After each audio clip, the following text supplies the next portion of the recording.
Hello, so what makes an amazing 2D map for your game? Well, there's a lot of factors, and I started using the Godot engine around 4 years ago. The engine has improved so much over this time, and right now I think it is the best game engine for 2D indie games in the entire world.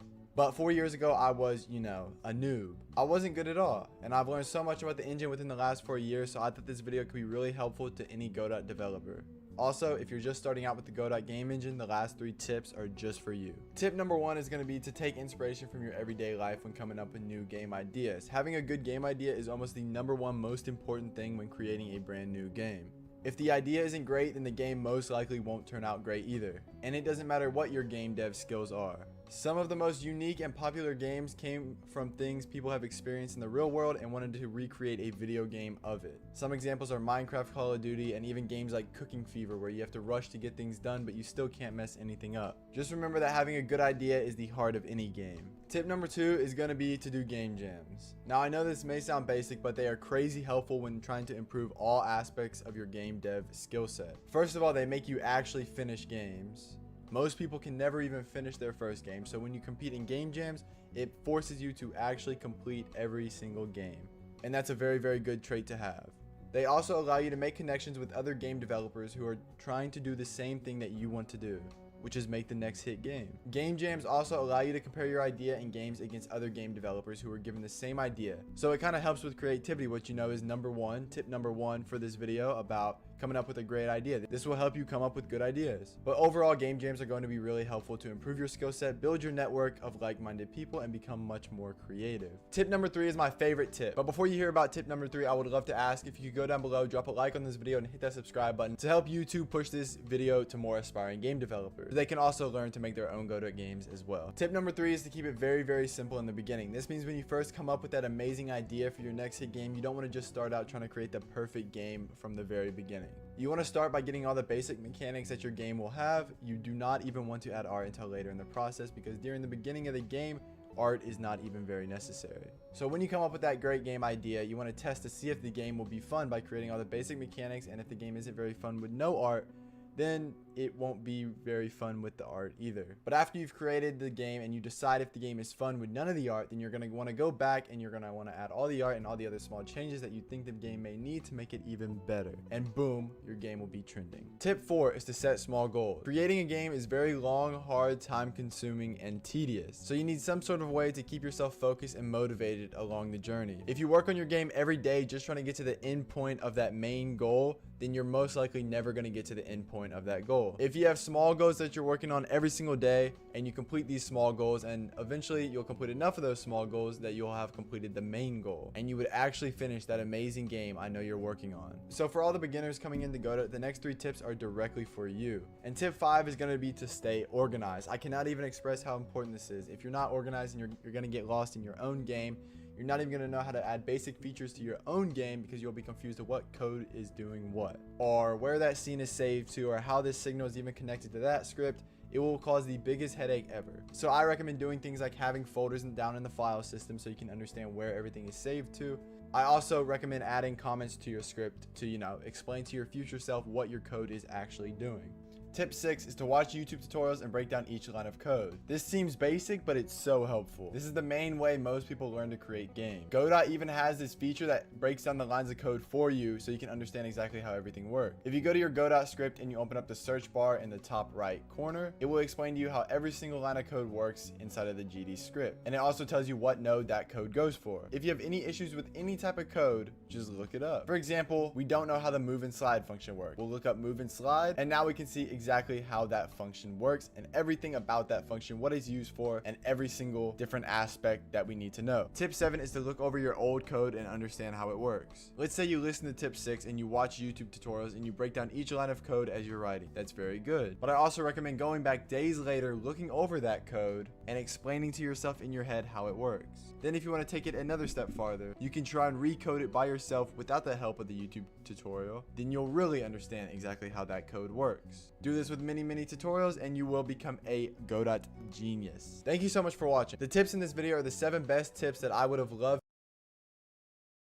Hello. So what makes an amazing 2D map for your game? Well, there's a lot of factors, and in this video I want to go over what makes a good map, and then I'll have the episode 2 of the survival series starting around this time, where I'll walk you through step-by-step process of how I create a nice map. But before we get started, it would mean the world if you could go and subscribe to the channel, so YouTube can push this video to more aspiring game developers so they can learn to make their own good at games as well. Now, the tips I'm about to give may seem somewhat basic, but if you understand how to do it correctly, then your maps will turn out perfect. And I'll explain each of these more and give a visual example of what I'm talking about when I show you the step-by-step process of me creating a map for episode 2 of the survival series after I quickly go over these 3 major tips. Tip 1 is to plan out the map and not just try and freestyle the creation process. The creation process when creating an excellent map isn't easy, it's long and tedious. So a good plan would lead to a good map. Planning can be done in a digital program or it can be done the old-fashioned way on a piece of graph paper. Tip 2, look at the real world. When creating games, everything can't be uniform. For example, when creating something like a forest, all the trees can't be in a perfect uniformed line. The trees may have to be spaced differently and maybe different colors with different little details here and there. Tip 3, to piggyback off of tip 2, you need to make sure you have different terrain and random objects. This means your map can't just be grassland. You need some rivers in there and maybe a small cliff here and there. This is also the same for random little objects like chests and paths. They need to all look unique and not be perfectly spaced out. But overall, when wanting to get good at creating maps, the main way is to practice, practice, and practice some more. Practice makes almost perfect, so open up a notebook and start planning your game's maps. But now on to episode 2 of the survival series, where I'll go over my step-by-step process of creating a map for our survival game.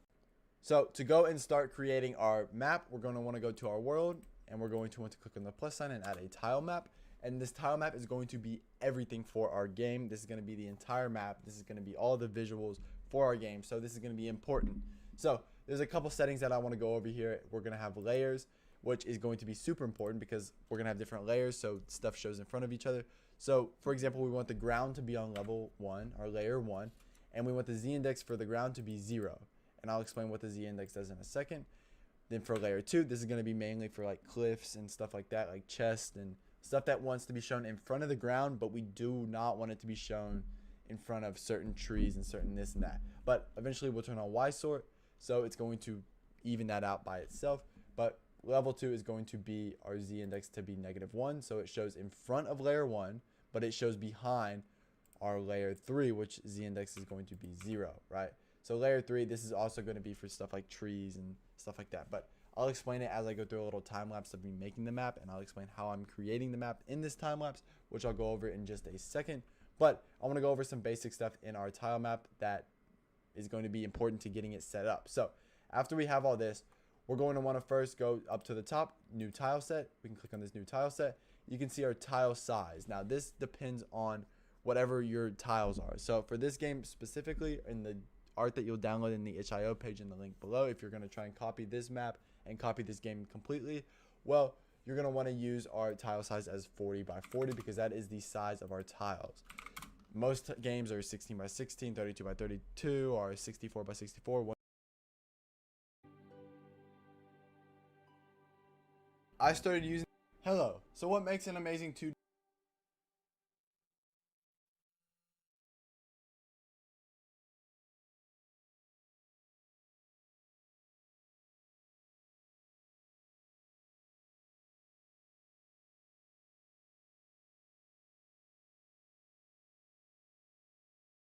Hey guys, this week's video is going to be a lot different than my other videos. As you can probably tell, it's not a short because this week I took the whole time off of working on my game and instead submitted a project into Godot's Wild Jam 59. A lot of you guys probably know this, but the concept of a game jam is to create a game in a small period of time, usually a week or a weekend, and it's usually centered around a pretty simple theme. The one I entered was called the Godot Wild Jam 59. The theme was train. It had some other wildcards, but I didn't get to any of those. My goal, which I was trying to keep very humble at the time, was just to learn navigation in Godot. The concept that I was going for was a stealth-based game that would take place entirely on a moving train. And to start, I was taking the shell of Grimm, throwing away all of his code, and trying to design him as a character that could navigate to the player and search for the player in a stealth format. I'm in that awkward spot where I'm using Godot 3.5, and navigation, I guess, changed a lot, even in 3.5 variants, and especially in 4.0. It sounds like 4.0 got a lot easier, but even the 3.5 tutorials I was finding would refer to something called a navigation server. There's probably nothing more frustrating than being on a deadline, following a tutorial, and then seeing that their options for nodes on Godot aren't my options on Godot. Like, I was going insane. Even now, as I record this, looking back, I'm not sure what I was missing or how I couldn't figure that out. But thankfully, there was a tutorial on Game Development Center's YouTube, and it saved me. If not for that, I probably would have been spinning my wheels for the next 3 days. Even then, it was still a lot of trial and error. I remember bringing my laptop to work. Any chance I had, I'd take it out and just try this thing or that thing to try to get it working, and eventually when it did, it felt so good. At this point, I was 3 days in with 5 days left to go, and I had a character that could walk around, an enemy that could see him and run to him, and walls, I guess you could say, not much. From here, my focus started to split into two separate directions. The first one was what happens when Grim gets to the player. In some typical stealth games, when you get caught, the game just starts over. In other games, you go into a combat sequence. I kept hearing the echoes of everyone's advice to not get too complicated, so instead I just made a small mechanic that happens when you get caught, the camera zooms in and you have to spam on spacebar to break free. Every time you get caught, it'll get harder to break free. That was simple enough. There was maybe some polish that went into that, but the other big focus that I was working on was Grim's state machine, and this was a mess. Every time I thought Grim was in a good spot and his state machine was working, I would catch a new bug.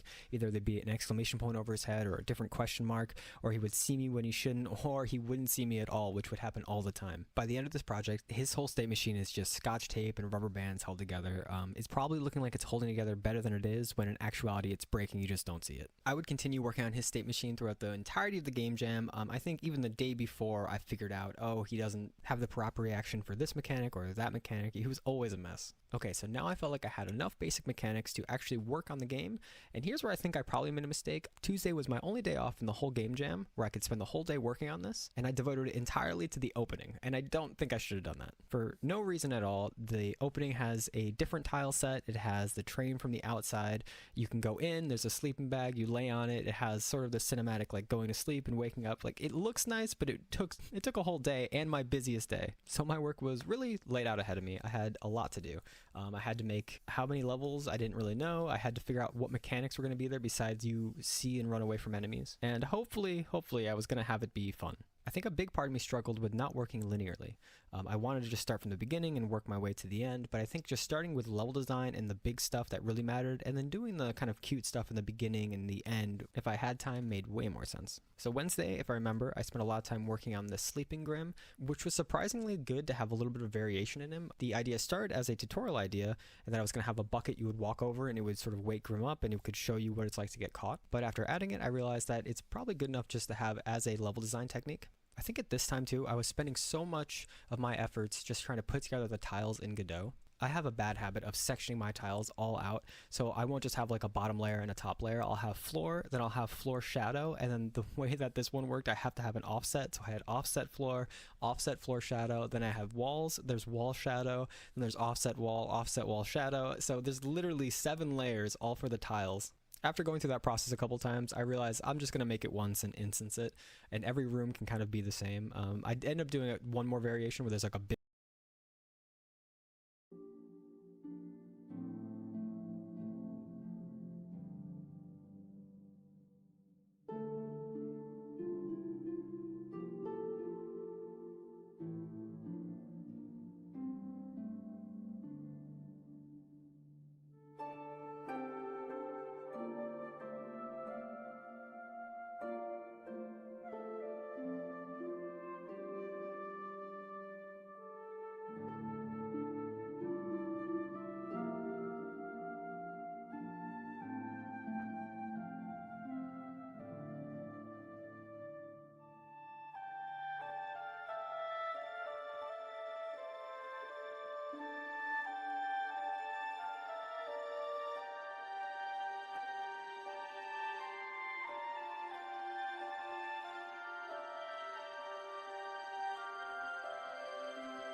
big room and a small room. But I remember thinking Wednesday that I got nothing done, that I was just painting environments and Grim was sleeping and there was a bucket. Thursday, I had to tackle something that I forgot to even kind of consider, which was patrolling. So Grim wasn't even close to done. I realized that he should be patrolling. He can't just be standing still and looking down a hallway. He has to be walking from multiple points. So that was a huge process to get going, but I'm glad I did. That probably made the game feel more like a game than anything else. I did learn after the fact that I guess there's like a path 2D node, but I was just finding vectors, finding them on the map, and then putting them into an array, and then feeding that information to Grim. I'm not really sure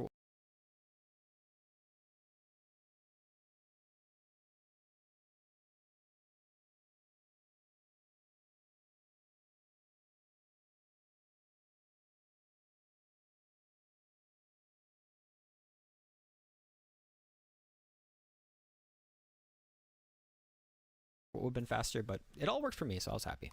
Friday, I would say, is where level design actually started, which seems insane now, looking back. That the project is due on Sunday, and I don't even have a level, really. I have a cart that's kind of empty, and I have mechanics of a character. And the reason why I say level design really starts is that this is where I started to work on crates. And crates were basically cover, and cover in a stealth game is kind of everything. Now, finally, we had a way to run away from Grim, to break line of sight, to have him lose you and give up. I did run into one small problem with cover that I can explain here.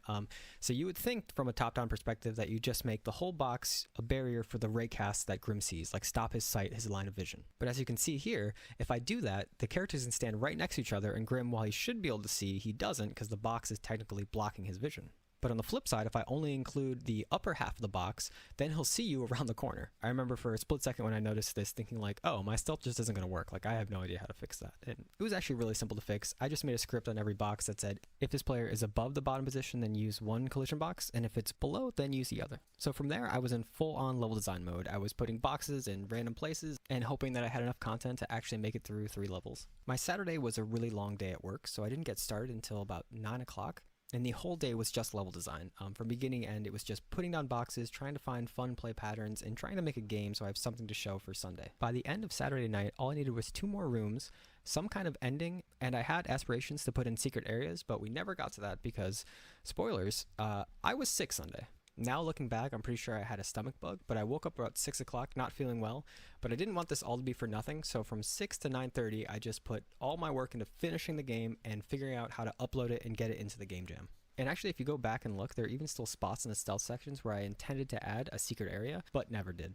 Also, probably a way bigger glaring oversight is that I had no audio at all in any of the project, which is pretty bad because in the reviewing process, there's a whole category for audio. But on the plus side, I actually got the project done, which was huge, and I didn't think I'd actually get that far. Initially, after getting navigation to work, I thought, even if the game doesn't come together, I have something I've learned from this, but I got so much farther than that, and I'm really happy that I got it all the way to the end. I even find myself wanting to work on more stealth going forward, thinking of possible full games to make out of these kind of mechanics. Like, for instance, how cool it would be to have a stealth-based roguelike where you have like a home base and then you're going into these different missions to gather resources. It's definitely something to think about as I work more on my game. But for now, my project is actually completely playable online through the browser too. It's named Grim Ticket, and the link for it is actually in the description of this video. Thank you guys for watching. Usually I just do shorts, but in the future I really want to do more of these videos. I think it's really fun to do deep dives on everything going on. And if you do end up trying Grim Ticket, let me know what you think. Despite all the stress, it was actually really fun to work on.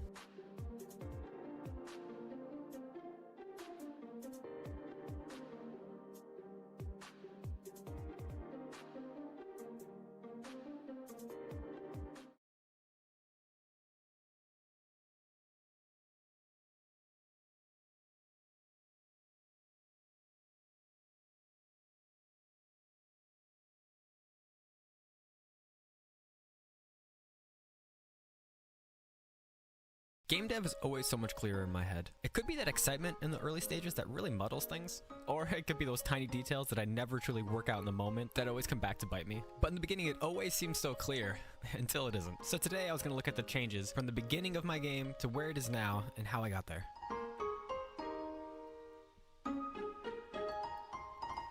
So part of me thinks it comes from not knowing what makes a really good game tick. And it's really hard to know. As players, we're in the dark when it comes to the choices developers make, and we sort of try to reverse engineer all the answers for the developer, but I feel like if you could really nail them down, they'd have way better answers on why they did certain things than we could ever guess. It's almost like you had to see it when it failed to make it something good. And boy, have I seen all stuff that I do fail. That's good, I'm good at that part of it. And I'm not even sure that my game's in a fun or good state right now, but it's in a different state, and I think that state is better. So here are some of those big changes. When I started, because I was new to development, my options were pretty limited, and that led me to some core ideas. The first one was a center room, a large room with a camera, and enemies would spawn in this room. And the sole purpose of doing one large room was pretty simple. I don't know how to do procedurally generated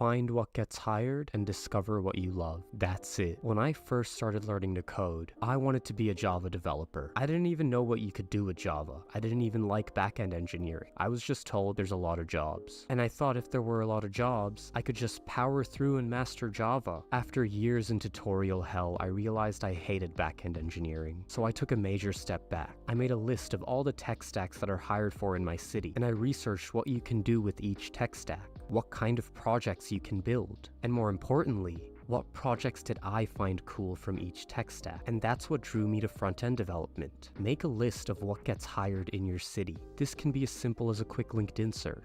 And once you have that list, find projects that you would love building and figure out what tech stack to use to build them. Maybe you love developing games, creating embedded systems, or handling large volumes of data. And even if there are fewer jobs, a talented engineer who loves their craft is already ahead of the competition. Thank you for your time. I'm Big Box.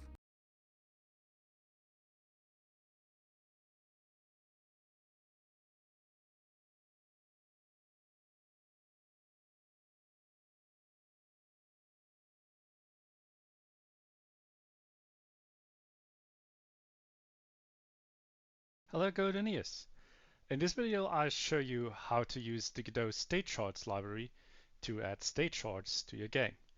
State charts are an improved variant of state machines, and they can help you to implement complex behavior with a lot less code.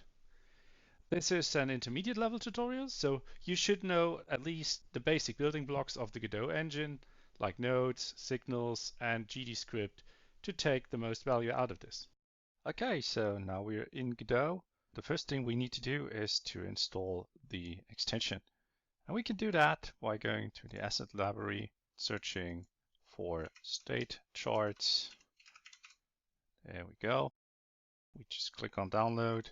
From here you can decide if you want to have the examples with it. If you don't want any examples, then you just uncheck them and you only get the add-on. We don't need the examples right now for this tutorial, so I will just install the add-on. Okay, so that's it. And after you have installed this add-on, you need to activate it in the project settings. So you go to project settings, plugins, and you click the enable button next to the Godot state charts, and that's it. So now it's active and we can use it. So what I had in mind was some scene where you have a watchman, and this watchman watches for an enemy and then reacts to this enemy. So let's quickly set this up first. So we have a 2D scene here now. We start by creating a watchman. So this will be just a node 2D. This will be the root of our things. So we call it watchman. Okay, that's nice. So it has some kind of icon. I just use the Godot icon and I put it down here. So we see, okay, that's just the icon for it. Of course, we want to move this to the center, and then we can move the whole thing like in the middle here. For this watchman to be able to detect the enemy, we will also need an area. So we use an area 2D here. We add a collision shape. And we are just going to take a circle and maybe make this a bit bigger. Okay, so this is roughly what our watchman can see. Okay, so we save this. We call this maybe example. Okay, And now we are going to build the enemy, which will be basically the same thing. So we can just duplicate this and we call this enemy. Maybe we move it out here a bit, scale this a bit down so it's a bit smaller and we can see it a bit better. So let's try that. That looks nice. And we also going to make the circle a bit smaller. Since I duplicated this, I need to make the circle unique, otherwise they share the same area. It's not good. So yeah, now we have our enemy, which is a bit smaller. Okay, that is nice. What we want to do next is that the enemy should be able to follow our mouse. So it's just for demonstration purposes. In a real game, you would probably have some AI here, but we don't have time for this. So I'm just going to attach a script here. I call this enemy, and we are going to just really simple make this follow our mouse. So we should say global position equals get viewport, or actually we have a get global mouse position, so we can just use that. So let's quickly try it out. Yeah, that works out just fine. It follows our mouse. The enemy is pretty much done here. Okay, so now we can go back to the watchman. The watchman should react when the enemy enters this area. So now we're going to add the state chart to implement our logic for this watchman. So we select the watchman here, we add a new node, and we call it state chart, and you see there's the state chart. Okay, so we add it here. Now you can already see we have some area here where we can add states to our state chart. And you also see a little warning here that the state chart must have exactly one child. This tells you, okay, we need to have one state that is the root of the state chart. For now, we will just use this one, which is a compound state, to implement our first bit of logic. So I click on the compound state, and since this is the root state, I'm just going to call it root. Our watchman should be able to react when the enemy is going inside this area and when it leaves this area. For starters, we start with two states. We name one idle, which is when the enemy is outside, and we take a second one, which we call observing, which is when the enemy is inside. You again see that we have here a little warning, and that tells us the initial state could not be resolved. Is the path correct? So we click on this node, and we can see that there's a setting up here, which is called initial state. We have now two states below the root state, and the state chart needs to know which one is the initial one. So we assign idle as the initial one.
And now the warning goes away and everyone is happy.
I get up, time is barely on our side.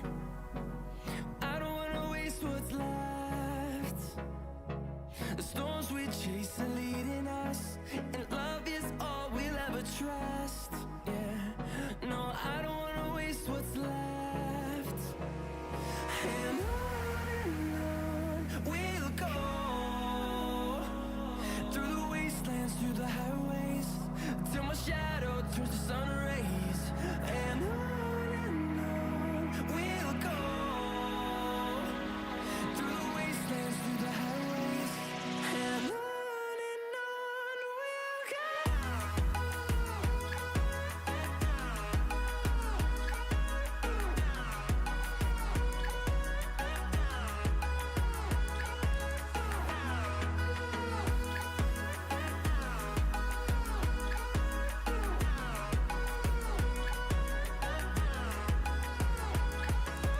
On we'll go,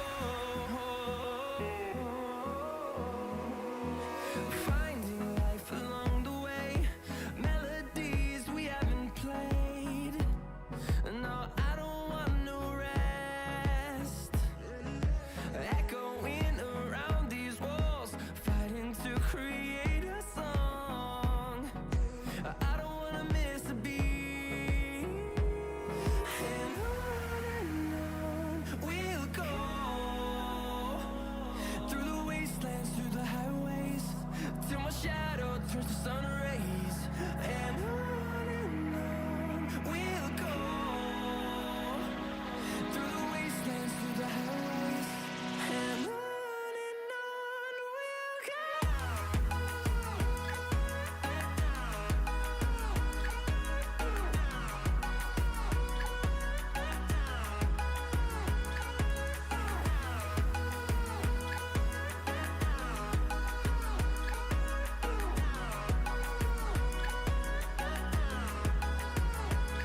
And we'll grow in number, fueled by them to see the horizon, turn us to thousands. And we'll grow in number, fueled by them to see the horizon, turn us to thousands. And on we'll go, through the wastelands, through the highways, till my shadow turns to sun rays. And on we'll go, through the wastelands, through the highways, and on we'll go.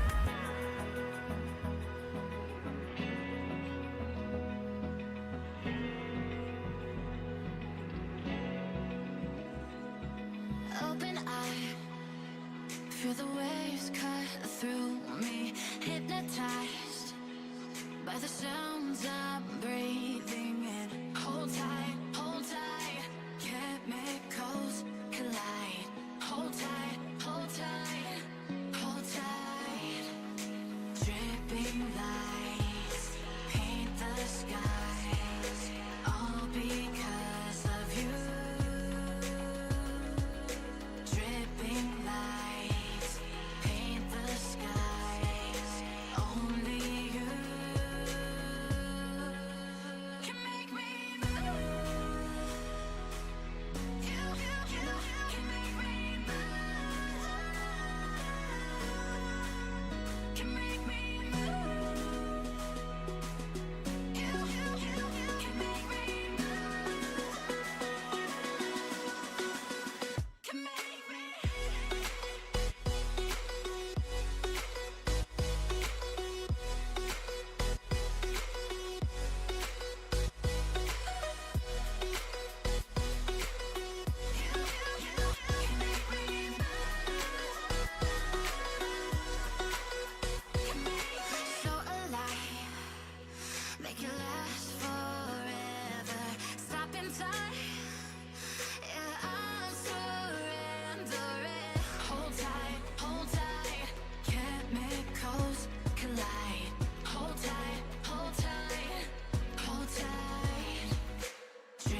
the sun.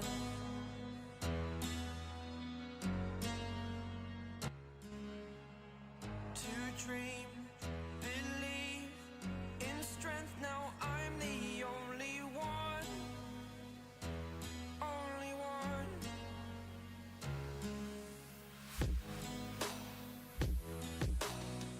I was an ordinary boy until I broke the rules. My life destroyed, a life destroyed. Until I walk awake, scream my mind, I shout, the ground shakes. How much can I take? My mind will break. Will it break? Can I take? Can I be your superhero? Superhero.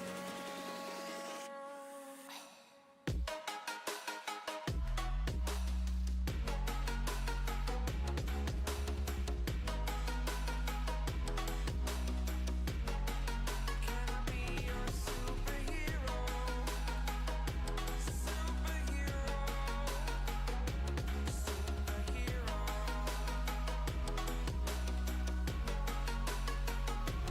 Superhero.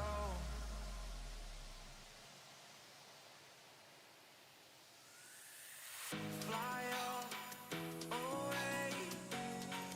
It's the first time of today.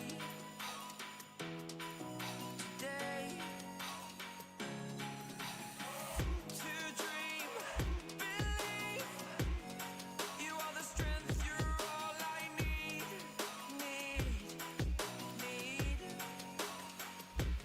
Oh, gonna give it a shot. Only one of me to shield you all from the enemy. You're a superhero. You're a superhero.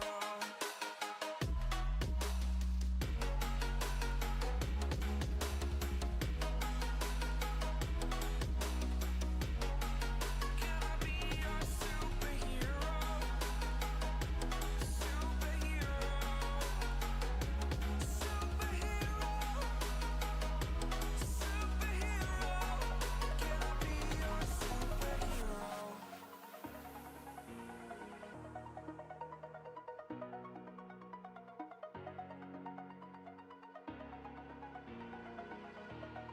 Over the edge, feel like I'm floating through the air. The pain I felt is paid for, all is said and done. Oh, I am restricted, fixed upon the web. I need to kick the habit that my mind is breathing in. Break out, I've got to see. Spent all my life holding all of it closely. I played it innocent, a feel of discontent. I'm finally facing it all, fearless.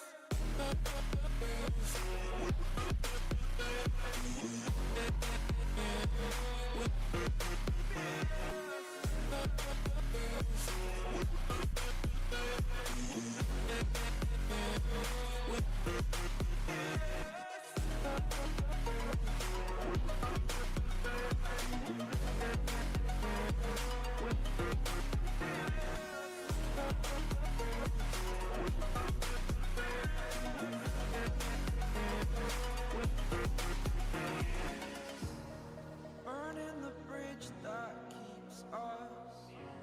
I'm here and I'm feeling fearless. Exaggerated, that's what you assume. The story's over now, I must conclude. I am conflicted, watching where I step still. Hanging in the balance, not the life I want to live. I want to take it all, standing tall. Fear outweighed the person you are. Oh, break out, I've got to see. Spent all my life holding all of it closely. I play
inside you.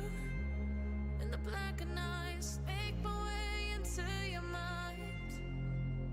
Just to know what you knew. Restless every time we start locking eyes.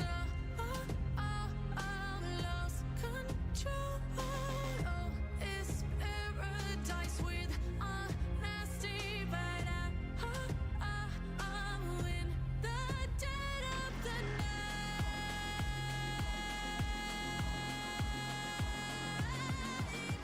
Let the darkness take control.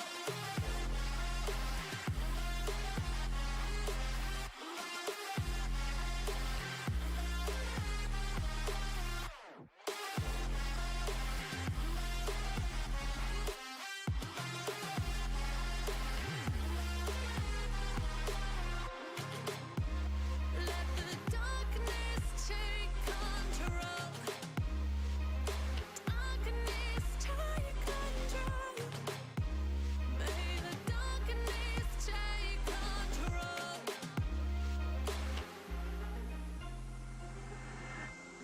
Take me in the smoke, breathe me in and let me go. Sink to your heart to find you. Open up your eyes till you're blinded by the lies, so you can see what you do. Restless every time we start locking eyes. Lost control. Oh, it's paradise with honesty, but I'm in the dead of the night. Teardrops on the floor. The pain is over. Feel the darkness take control. Darkness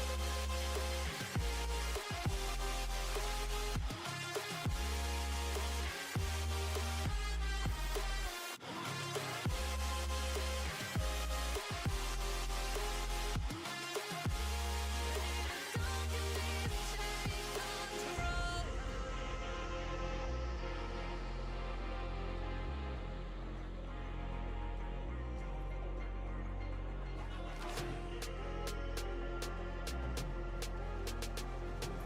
This ain't what you want. This ain't what you want now. This ain't what you want. Who alive can't put me in a box. I redefine any definition you got. I am the tiger, I'm making steps to the top. The flames, I whip it up, you just gotta hand me the rock. Take a seat, you cannot stand it. All I know, the flow harder than a scotch bunny. Don't try studying me, you cannot manage. This ain't what you want, bitch, I'm a fucking phenomenon.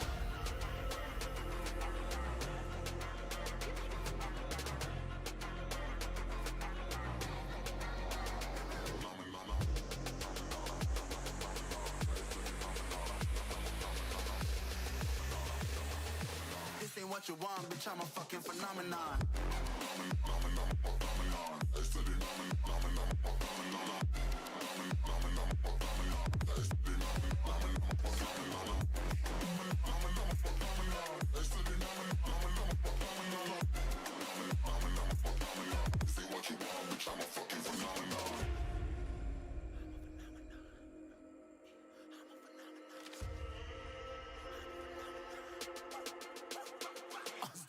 Yeah, you better listen. I'm bringing heat. You'll be a fan when I start rapping. Way I'll have your fucking head spinning. I'm known as spit vicious. Release bombs and go tick tick.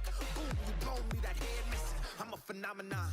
Stacking cheese like it's Parmesan. 8 different flows, call me Octomom. I'm moving fast like the Autobahn. And I'm independent, so I'm not your fucking starving like it's Ramadan. Sick, twisted, gifted. Can't copy, printed. Can't hold me down. I shape shift, I'm liquid. I killed this beat, I might get convicted. They know how I move, it was predicted. Persistent, spoke it into existence. So consistent, no assistance. Hear me once, become addicted. If I rap it, then I live it. There's no cap when I be spitting this. This ain't what you want, bitch, I'm a fucking phenomenon.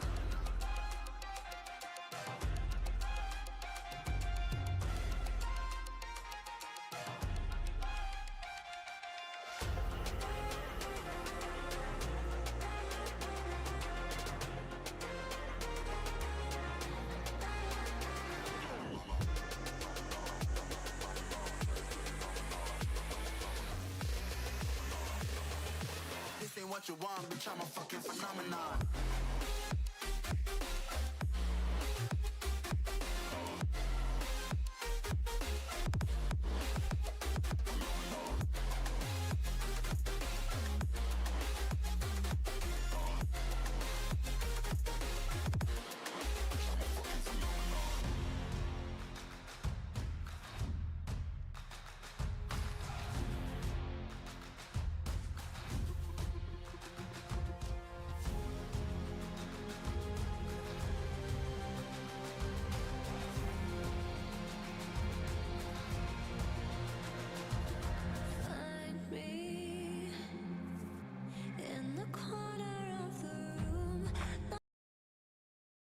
Okay, so next we need to detect that our enemy has actually entered.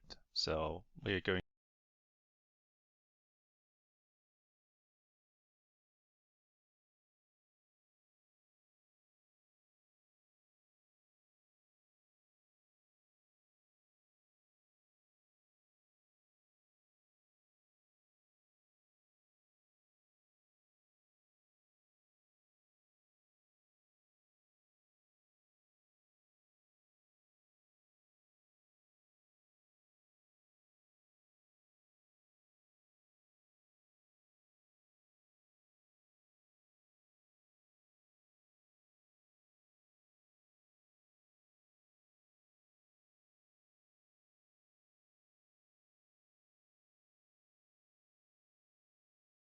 Makes an amazing 2D map for you. The step-by example we want the specifically in the art that you'll download in the itch.io page in the link below. If you're going to try and copy this map and copy this game completely, well, you're going to want to use our tile size as 40 by 40 because that is the size of our tiles.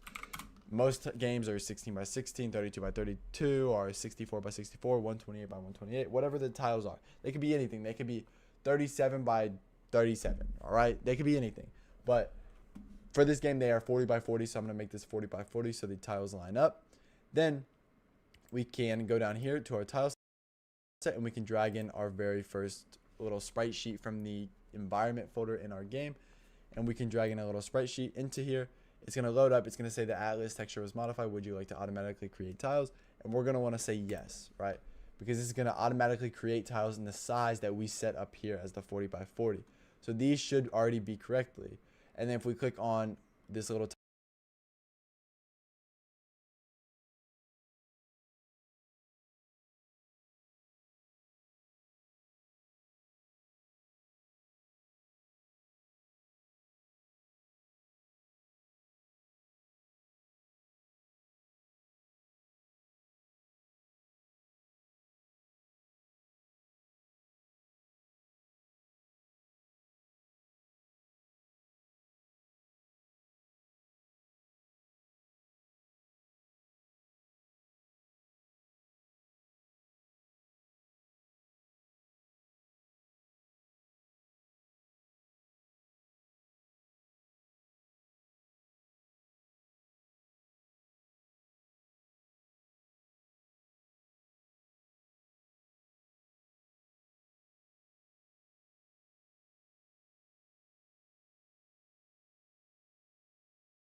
tile map down here at the bottom.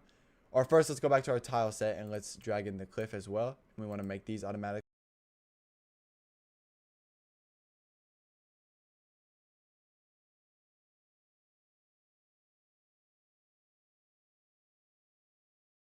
So now we have all these.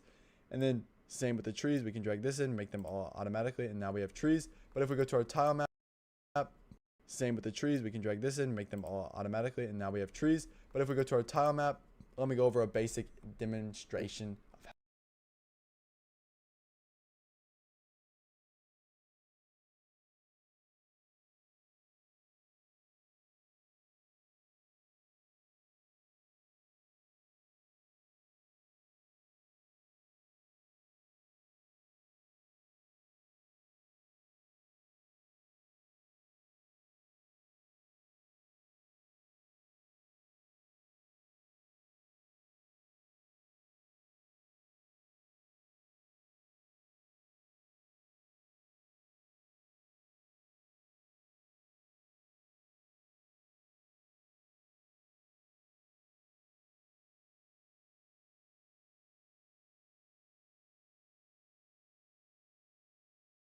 how this works. Now we have all our tile set and we can drag. Most games are 16 by 16, 32 by 32, or 64. Top, new tile set. We can click on this new tile set. You can see our tile size. Now this depends on whatever your tiles are. So for this game specifically, in the art that you'll download in the itch.io page in the link below, if you're going to try and copy this map and copy this game completely, well, you're going to want to use our tile size as 16, 32 by 30. They are 40 by 40 here to our tile set, and we can drag in our very first. Then we can go down here to our tile set and we can drag in our very first little sprite sheet from the environment folder in our game. And we can drag in a little sprite sheet into here. It's going to load up. It's going to say the atlas texture was modified. Would you like to automatically create tiles? And we're going to want to say yes, right? Because this is going to automatically create tiles in the size that we set up here as the 40 by 40. So these should already be correctly. And then if we click on this little tile map down here at the bottom, or first let's go back to our tile set and let's drag in the cliff as well. We want to make these automatically. So now we have all these. And then same with the trees. We can drag this in, make them all automatically. And now we have trees. But if we go to our tile map, let me go over a basic demonstration of how this works. So we can make some grass. We'll make a little bit of grassland here. Like, let's make a mini map together so I can explain how it works real quick. And then we can go and let's make a mini map together so I can explain how it works real quick. And then we can go, and once we have how this works. So we can make some grass. We'll make a little bit of grassland here. Like, let's make a mini map together so I can explain how it works real quick. And then we can go, and once we have a mini map, we're going to go to layer 2 and we're going to use these PNG cliffs over here on this side. And we can put these in front like this, and we can have a little cliff just like so, just like that, and that looks very good, right? And then we can maybe go over here and we can maybe add some trees up here, right? And you see how that's going to make it disappear? That's going to make this top piece disappear. So that's why we want to do this on level 3, so it doesn't affect any of the other stuff. We can add a couple trees around just like so, and then we can go back to our layer 2 and we have to fix that little hole that we made right there. And then if we close out of everything, you can kind of see that we have a little small map. We have some trees, we have this little cliff, and then we have scattered trees everywhere. So that looks like a little tiny map. That's basics of how a tile map works. But I'm gonna hop into a time lapse right now and I'm gonna go over exactly how I'm creating our actual map and my thought process behind it. So I'm going to start off creating paths, and these paths are going to be one that's going to go down into a forest, and I want one to go over to like a little ocean, or for this instance it's going to be a lake.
but we have two different paths that go to two major points in our map. And that's going to be important just for, make sure to do it on level 2, as you can see, and then make sure we fit into grass. I'm going to go to the, I think that for this, and add a little river and a lake. That's what this means. I just enlarge the size of the itch I scene, and then we can see that we have all of the river tiles. And like I said, move water, lots nice, right? This is what we can do. If we were to have little rocks, little stuff like going to our scene 3, and then we can change up these trees a little bit to which grass from up to better, right? We can cover up some blank, gonna make the map much better. Here's our player. That's so to fix this, we're gonna have to add a camera to our player that follows our player. That's go down here and we can see a. This is gonna want to put an object over the top. I'm gonna go 7 for the top, and the top is gonna be around there. Whoops, we can copy our Y. We have to check on to be fixed. It's already fixed, and we can walk around and we can kind of see our whole map. You can kind of see how this cliff looks a lot better once you're actually in the game. And right now we have no collisions, so you can kind of walk on everything, which is not very good on here. And then it's going to transition scenes into a new scene, a new where you want those and all of them that you can go off of. And we're also out your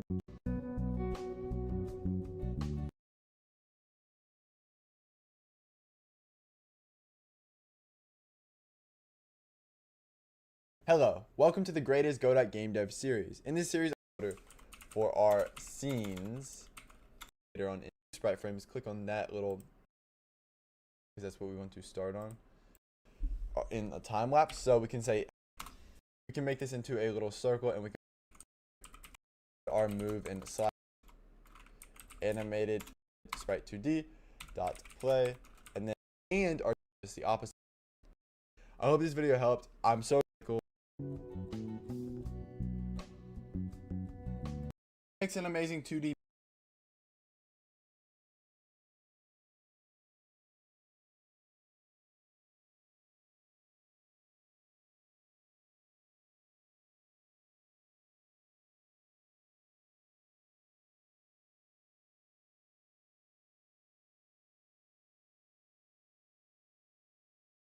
So the new Godot 4 alpha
version just dropped, and with it we can play with the new tile map we all awaited. And you guys wanted a tutorial on how to use that thing. So here it is. Let's make a little scene using this tile set you can get for free on itch.io.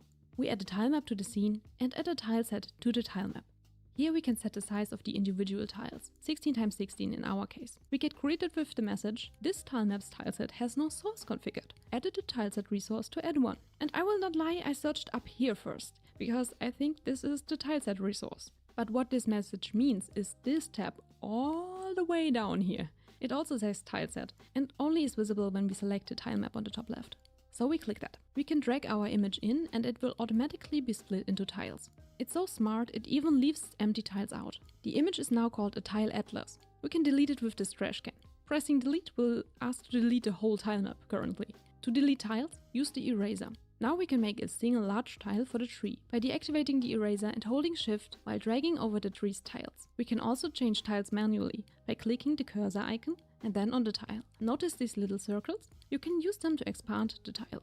Now let's map a little. Go to the tile map tab. We can select a bunch of tiles down here and just start mapping. We can paint tile by tile, hold shift to draw lines, and even hold Shift and Control to draw a rectangle. We can also switch between these tools with these buttons, or the keys D, L and R. There's also a fill tool and a picker in the bar, or we press Control to pick the tile. When we select multiple tiles, by drawing a rectangle in the lower window, or by pressing Shift, we can place many of these tile arrangements at once. We can also enable Place Random Tile, so we get a random tile from our selection. If we enable Scatter, sometimes no tile is placed. This is great to quickly decorate larger areas. To move tiles, draw a rect with the Selection tool and then just drag the selected tiles.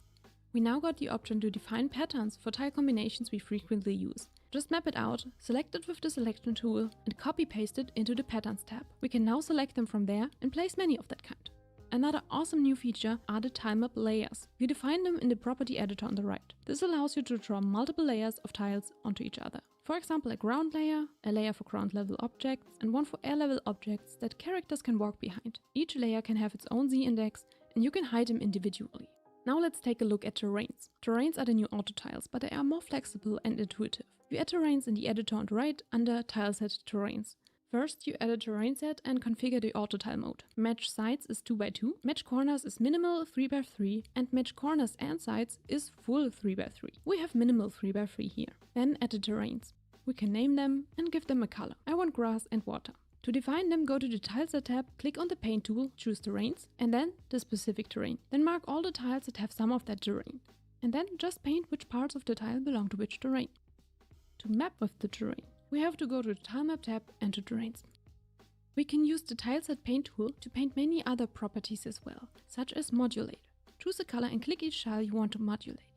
We can also paint a bunch of additional properties. To draw physics collisions, we need to define some physics layers in the property editor first. Then we can define a collider shape and paint it wherever we want. Navigation is done quite similarly. We can define arbitrary data for each tile, which is amazing. This makes stuff like move speed or sound based on the ground below you really easy to implement. We define a kind of custom data in the editor on the right. We can choose a name and data type. It seems like in the current version, painting these attributes does not work so well, but we have another option. We can select one or more tiles and adjust the properties that way. This gives us a bunch of additional options. We can now set the custom data for all these tiles. In this view, we can also define materials for specific tiles under rendering. This is quite amazing actually, because we can apply fancy shaders to tiles now. We can also define scenes as tiles. Just press the plus in the tileset and select a scenes collection. We can just drag and drop scenes in there and map with them. They even get a nice preview. Do you like the new tile map? Let us know in the tutorial.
on how to use layers of tiles onto each other. For example, a ground layer, a layer for ground level, and intuitive. You add terrains in the editor on the right, terrain set, and configure 3 and match corners. Find them, go to the Tileset tab, click on the Paint tool, choose terrains, and then the specific terrain. Then mark all the tiles that have some of that the terrain. We have to go to the Tile Map tab and to Terrains. Modulate.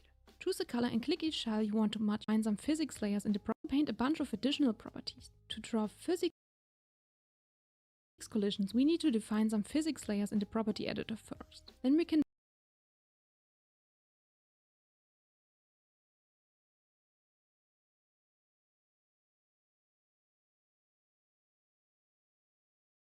define a collider physics collision each tile you want to modulate. We can also paint a bunch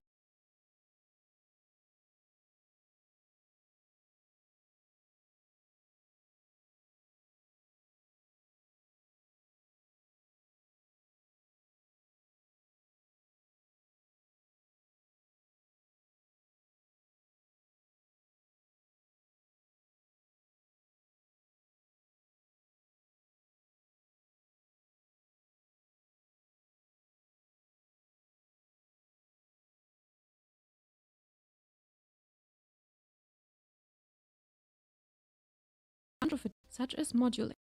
We can use the Tileset Paint tool to modulate. We can also paint property editor first. Properties. To draw physics collisions,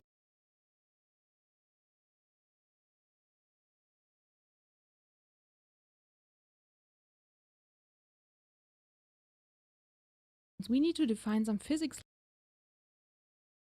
layers in the property editor first. Then we can define a collider shape and paint it wherever we want. Navigation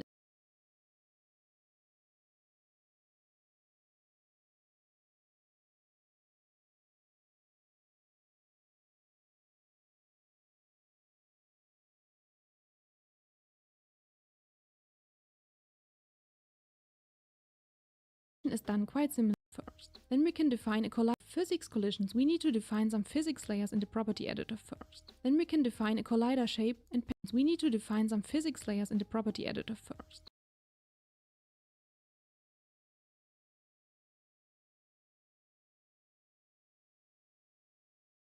Then we can define a collider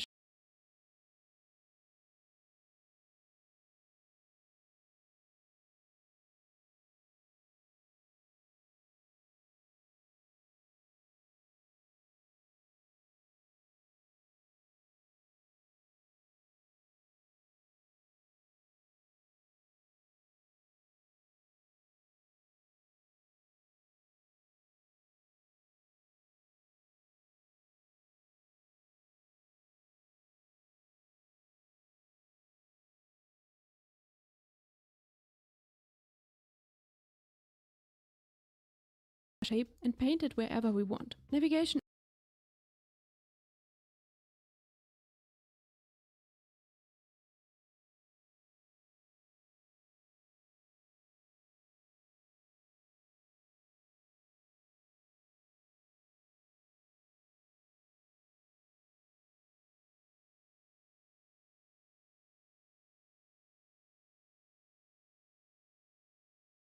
is done quite similarly. We can define arbitrary data for each tile, which is amazing. This makes stuff like move speed or sound based on the ground below you really easy to implement. We define a kind of custom data in the editor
So the new Godot 4 alpha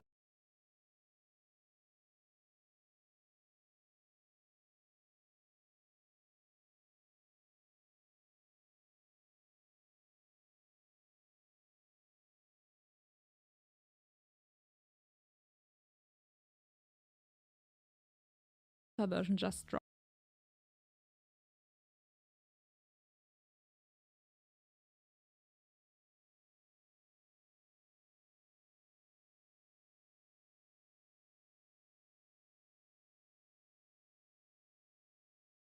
Makes an amazing 2D layer 1, which is that number, and as well. So, and then for the left button here,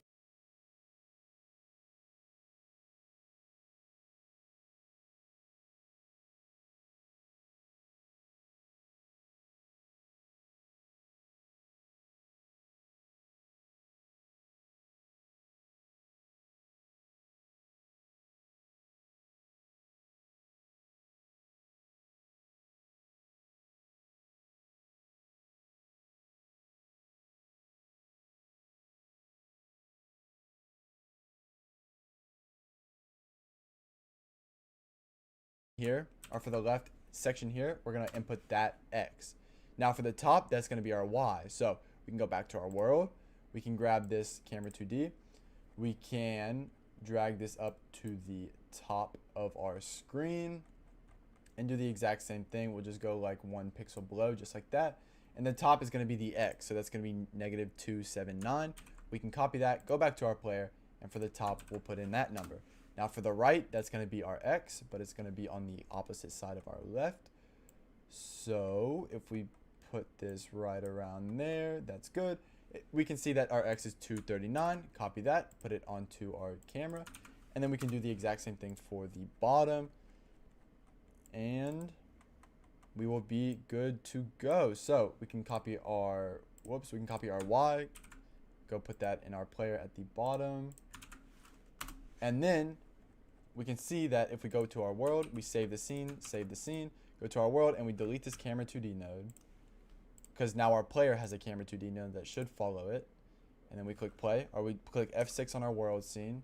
You can see that it's not looking correct, which is not good, but this is going to be able to be fixed. And first of all, we have our player, and we have to go and we have to check on what's going on. So we go to our player. Is this our current camera? Is this camera enabled? It is enabled. The zoom is not zoomed. Our other camera was zoomed in, so that may be part of the issue, because if it's not zoomed in, it's going to already be at all the limits, right? Because you could see that camera. It looked like it was at all the limits already. But if we zoom it in a little bit, it won't be at all the limits. So if we go to our world, F6, you can see that we're going to be a lot more zoomed in. Now, when we walk with our player, the camera follows it. And we can walk around and we can kind of see our whole map. You can kind of see how this cliff looks a lot better once you're actually in the game. And right now we have no collision, so you can kind of walk on everything, which is not ideal and which will be fixed, right? But you can kind of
see that this looks very.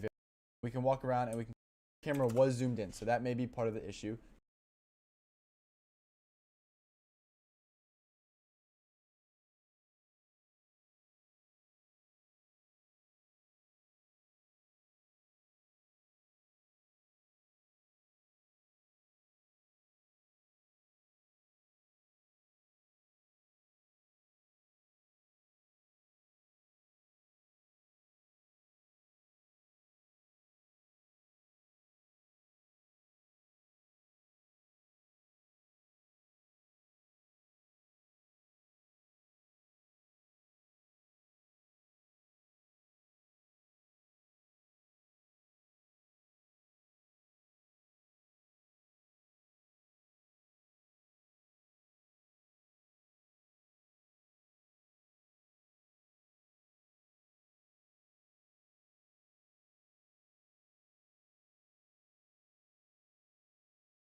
Ready to resume, 'cause like I'm taking.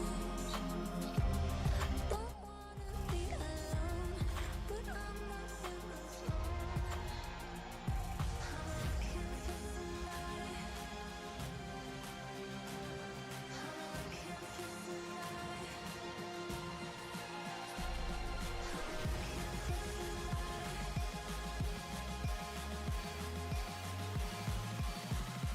somebody.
Hello, welcome to the greatest.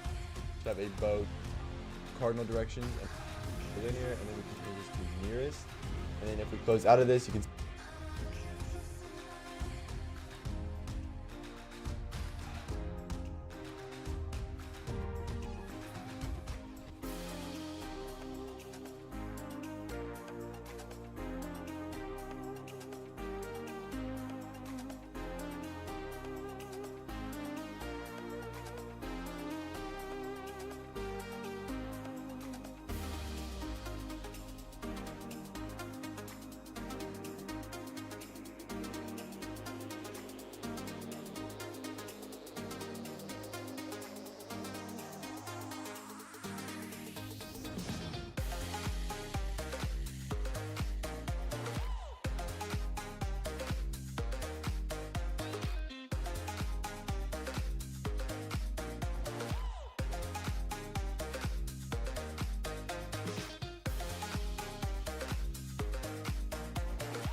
Cracky.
just can't let you go.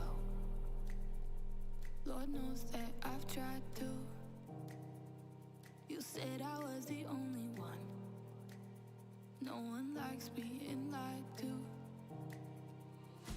You made this mess and left me with the pieces. Now I wanna burn all the bridges between us.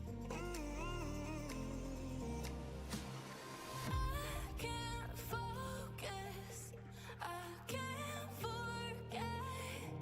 I've been thinking too much lately. I just need to clear my head.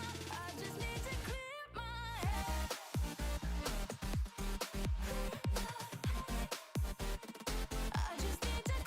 my head.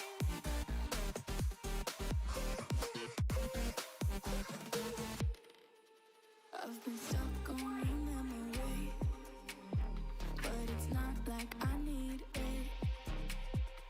And we may have some history, but we don't have to repeat it. You made this mess and left me with the pieces. Now I'm gonna burn all the bridges between us. I can't focus, I can't forget.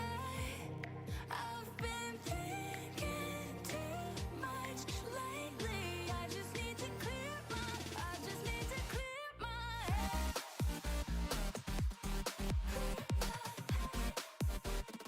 I just need to clear my head.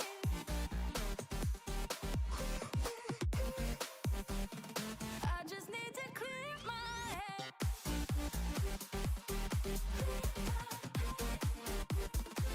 just need to clear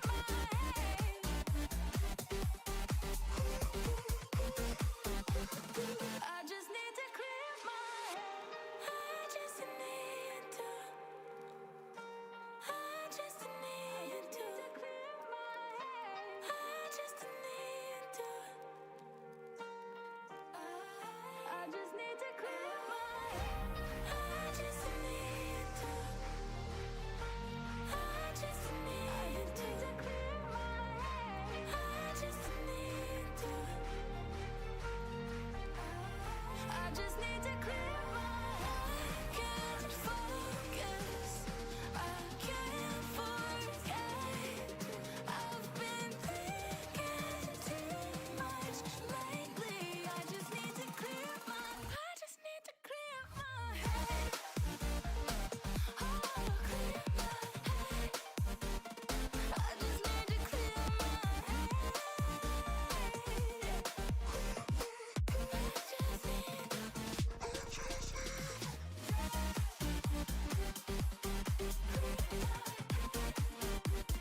I just need to clear my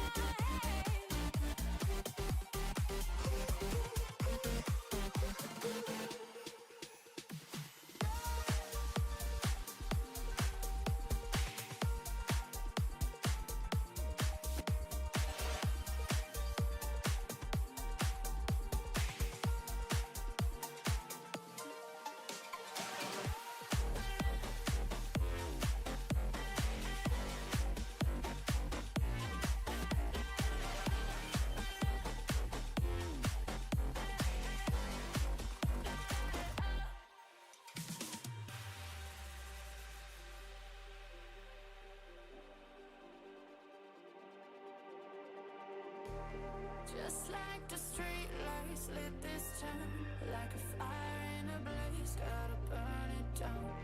Can't be afraid to leave this out. We got this far, don't know how. I see danger in us. They know we'll burn down the night.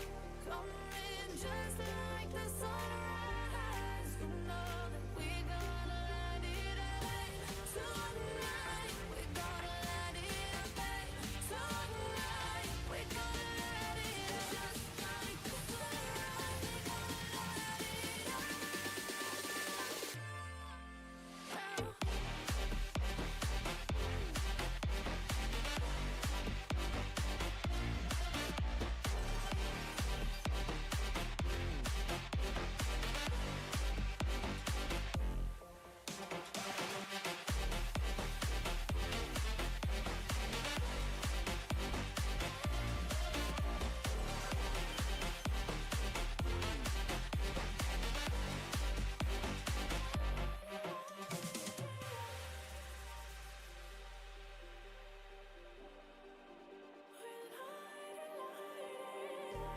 just like a spark that's breaking out. Can't make a stop, can't turn back now. We know that there's no room for doubt. No, we can't turn back now. I see danger in your eyes. They know we'll burn down the night. Coming just like the sunrise. You know that we gonna light it up. Tonight, we gonna light it up, babe. Tonight, we gonna light it up. Just like the sunrise, we gonna light it up.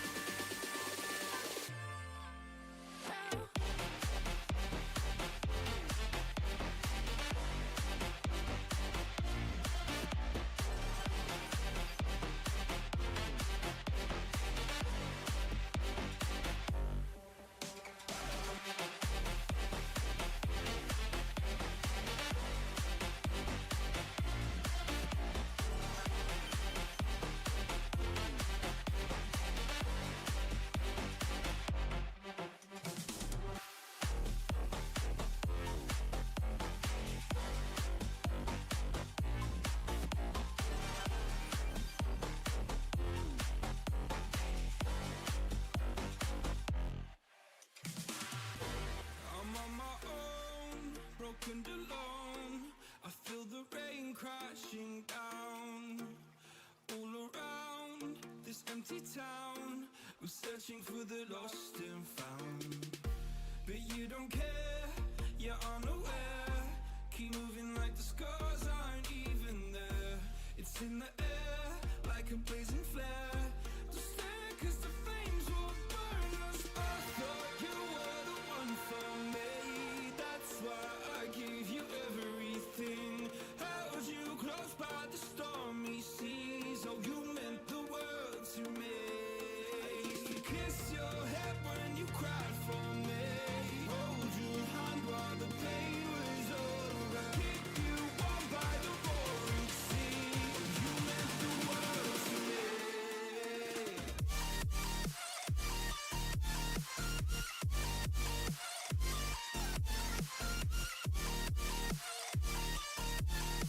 Oh, you meant the world to me.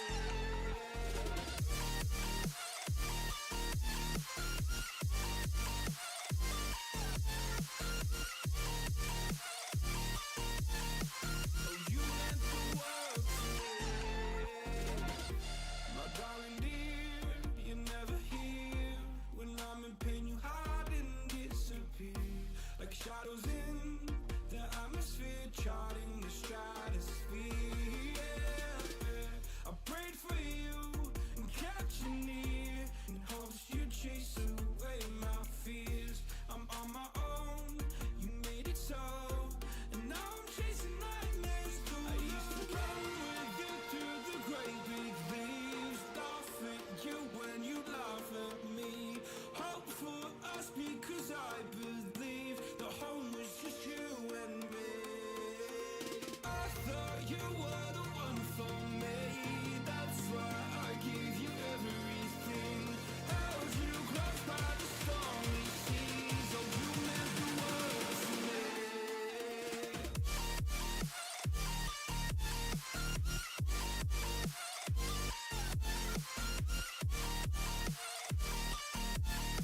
Oh, you meant the world to me.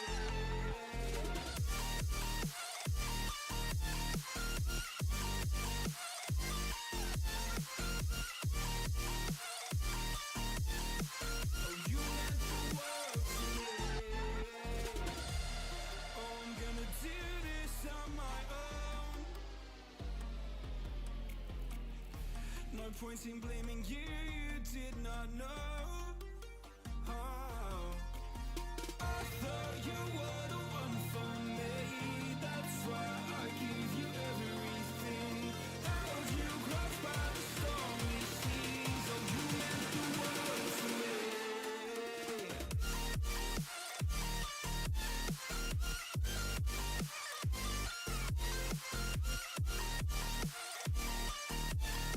Oh, you meant the world to me.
someone to be saved, someone to clean up and tame. Oh, some things never change, never change.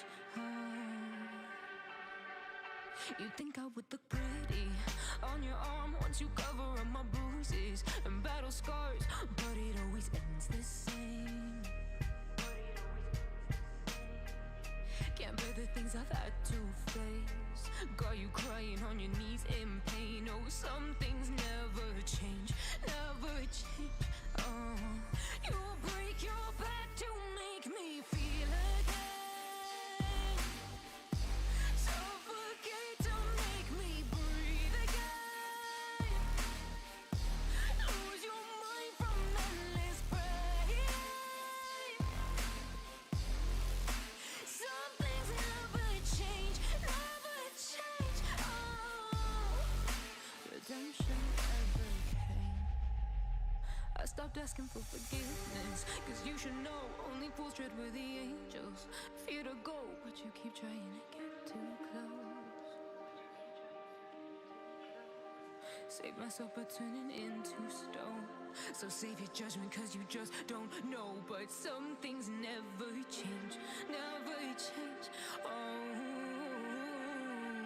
they say I should feel guilty and change my ways, leaving crumpled bodies in my wake. Swear I didn't mean to make them break. Swear I didn't mean to make them break. But they're so delicate and so mundane, and they keep coming like a moth to a flame. Oh, some things never change, never change. You break your back to